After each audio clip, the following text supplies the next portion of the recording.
여러분 안녕하십니까? 계시록 10분 강해 10번째 시간입니다. 오늘은 계시록 1장의 세 번째 강해로 계시의 통로라는 주제로 말씀을 나누겠습니다. 계시록 1장 1절 예수 그리스도의 계시라. 이는 하나님이 그에게 주사 반드시 속히 될 일을 그 종들에게 보이시려고 그 천사를 그 종 요한에게 보내어 지시하신 것이라.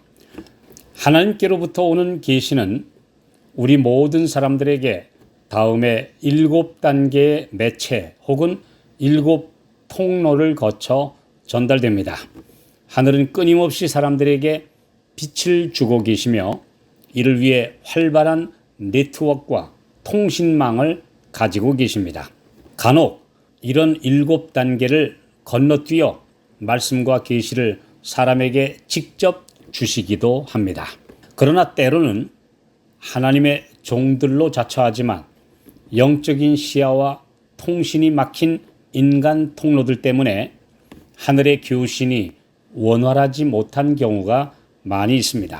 그러므로 하늘의 폭포수 같은 은혜의 빛이 우리에게 이르러 오지 못하고 있지는 않은지, 그리고 우리를 통해 다른 사람들에게 가야 될 빛이 차단되지 않도록 자신을 성령의 감화 안에 두는 것이 매우 중요합니다.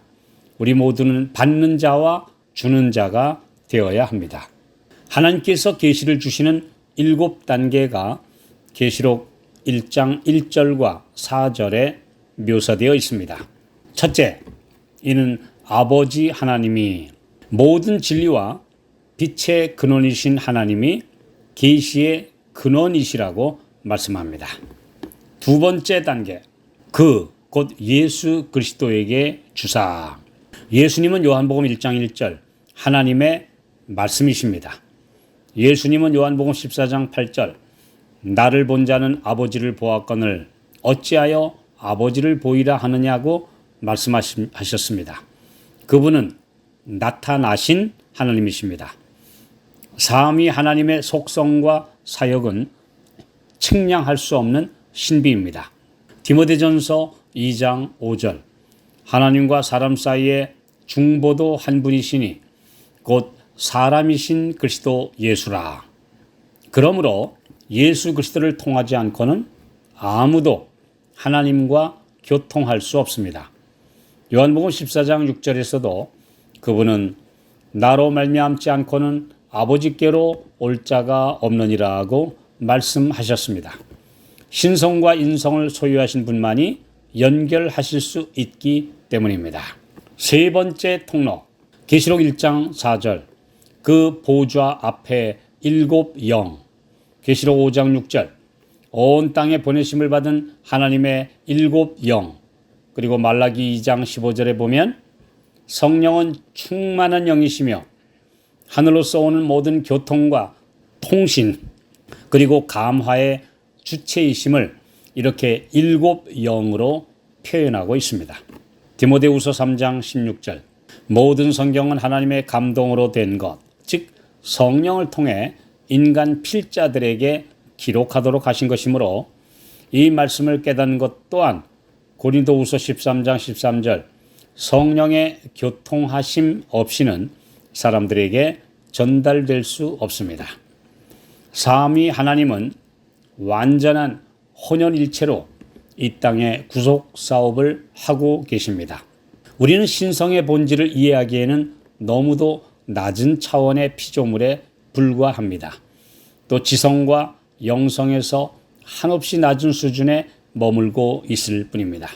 이 문제는 오묘이며 우리는 기록된 말씀을 믿고 받아들일 뿐입니다. 네 번째, 그 천사를 보내사. 히브리서 1장 14절 모든 천사들은 부리는 영으로 구원 얻을 후사들을 위하여 섬기라고 보내신 존재들입니다. 천사들은 그 역할을 즐거이 수행하는데 그들이 이 구속 사업에 일꾼들로 참여하는 이유는 죄와 반역이 하늘에서 천사들에 의해 시작되었기 때문입니다. 천사들의 세계도 선과 악의 두 무리로 나뉘어졌기 때문에 이 땅에서 대전쟁이 끝나면 천사들의 세계까지 영원한 안전과 평화가 이루어지기 때문입니다.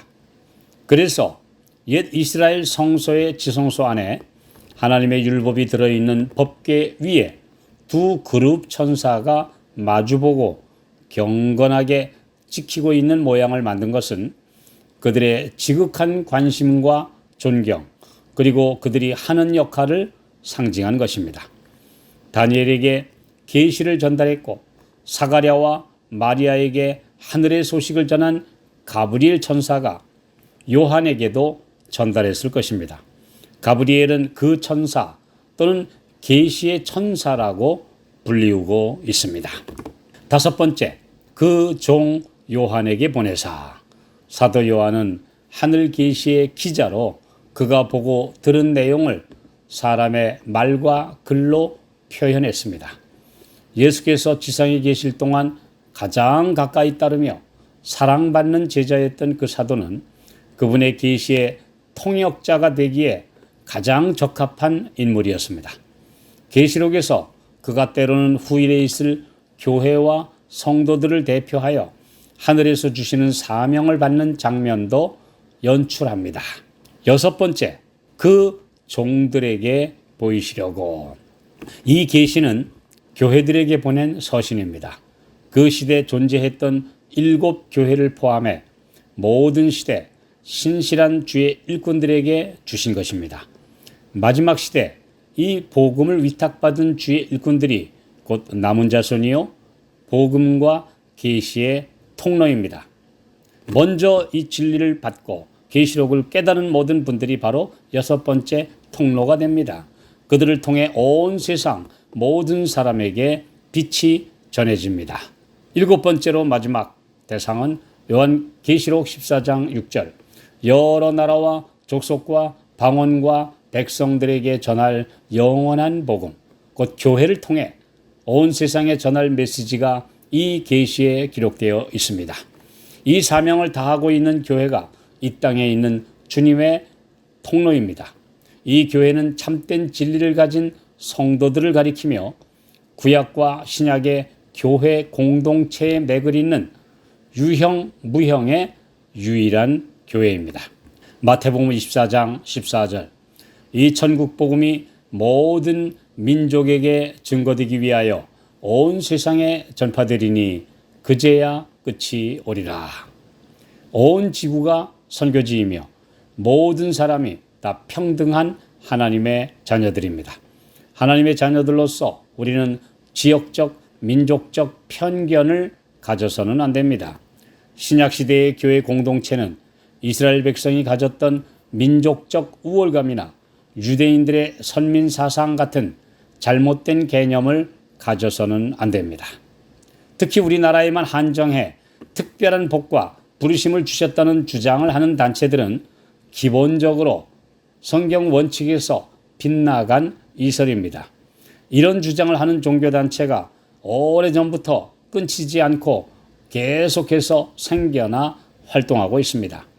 그들은 다 민족사상, 민족적 우월감을 자극하고 있습니다만 주님은 이런 거짓 가르침에 사람들이 현혹되지 않기를 원하십니다. 에베소서 1장 17절. 우리 주 예수 그리스도의 하나님 영광의 아버지께서 지혜와 계시의 정신을 너희에게 주사 하나님을 알게 하시고. 성도들이 계시록의 말씀들을 열심히 상고하며 빛을 주시기를 간절히 간구할 때 혹 이디오피아 내시같이 알기 어려워하는 이들에게 주의 사자가 빌립을 인도하여 보내신 것처럼 귀한 인간 통로들을 사용하실 것입니다. 이 말씀을 깨닫는데도 역시 성령께서 주시는 계시의 영이 필요합니다. 우리는 이 7 계시의 통로들을 통해서 주신 계시록을 잘 깨닫고 나누어 줄 6번째 통로로 부르심을 받았습니다.